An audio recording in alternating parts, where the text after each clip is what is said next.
Schedule Builders, the purpose of this video is to show you how to run the course request tally and bring it into Excel, and maybe even add a quick formula so you can try and figure out how many sections to offer of a given course. So first thing you're going to do, you're going to come into Power Scheduler, and we're going to scroll down to Reports on the bottom left. And once we get there, we are going to click on the report that is Course Request Tally. When should you do this report? You should probably do this report after you've gotten a majority of your course requests in. If you want to see how you're doing before you're done in any given area, if your principal is like, hey, we had this new class, I want to know how many kids maybe signed up for it already, even though you're not done, you can run this report. But this is really something you're going to use once a majority of your requests have been collected and you're not making massive wholesale changes to requests. All right, so one thing to watch. If you have been in PowerSchool and working and looking up student records, the default is to run this report for your selection of students, and I did a search for my own students earlier, and so they're currently selected, but typically you want to run this for everyone who's going to be in the school next year, because usually when you run this, you want to know how many kids signed up for each one of our courses. So I'm going to hit Submit after I make sure I've selected all students, and then the report runs. The report is sortable on the screen.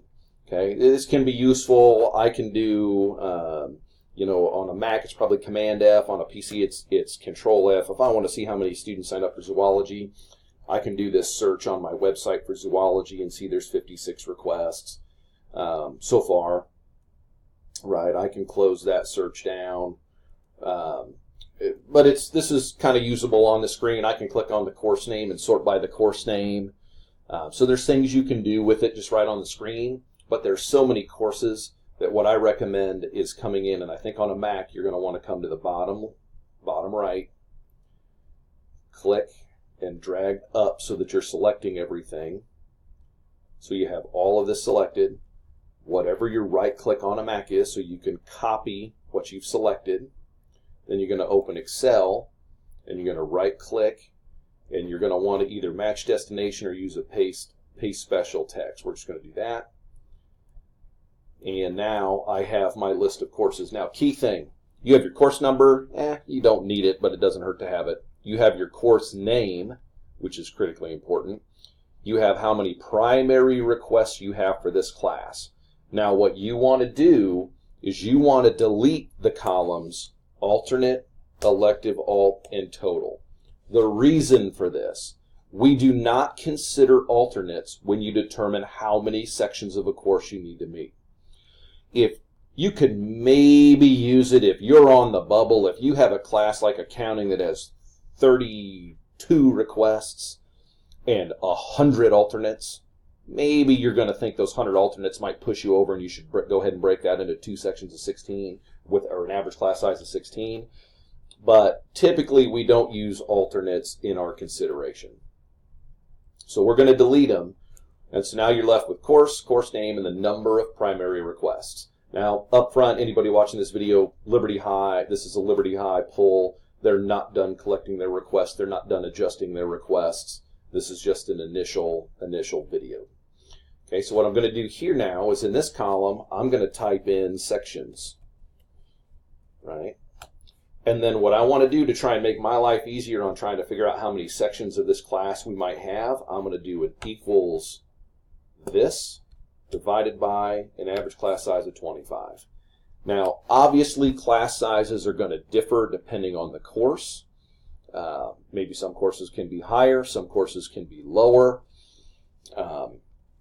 Somewhat it depends on the course, but if you start with the good old, our target is 25. If your target's 25, but you can go higher or a little bit lower, this will give you an idea of what you need.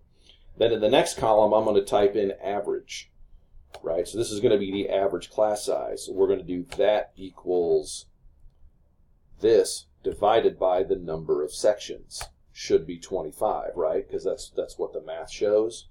So now I can take both of these and I can paste them all the way down. You can do that by highlighting them both, copying and scrolling down and doing a Control-V paste.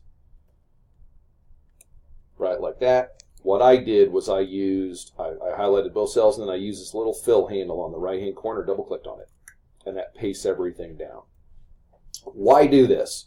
Well, because now I can come in here and pretty quickly can say, okay, there's 22 requests for accounting. That's one section. It's an average class size of 22. Advanced Algebra 2. If I have 3 sections, it's an average class size of 30. If I have 4, it's an average class size of 22 3/4. Okay? Now I'm a principal. I have to start making decisions.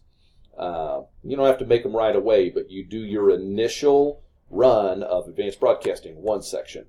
And you can just work through here, typing in the number of sections you need, and that will help you figure out what you need by department. In a pinch, you can come in here and do a sort by course, the course number, because predominantly our course numbers are by department. So you can see all the ARs are art classes. AV is Avid, it's kind of its own thing. AP Seminar is its own thing. All business, most business classes start with a BU.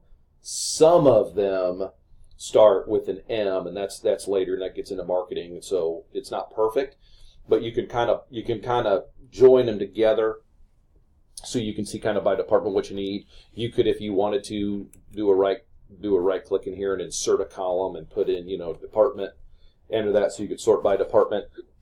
But that is a way that you can use that's how you run the course request tally.